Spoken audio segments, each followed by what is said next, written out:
I hit this issue today and hit S the quick fix that solved it. If you're looking to check your transaction history on the Bank of America app, follow these simple steps.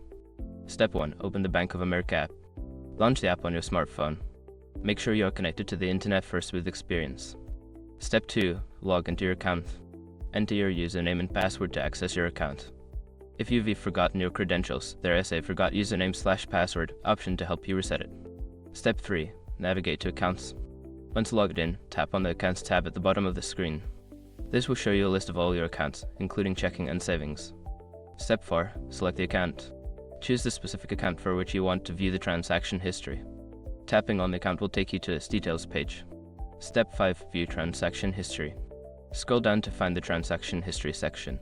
Here, you can see all your recent transactions, including deposits, withdrawals, and purchases. If you need to filter by date, use the options available at the top. Remember, if you don't see recent transactions, try refreshing the page or checking your internet connection. I hope this helps you easily access your transaction history.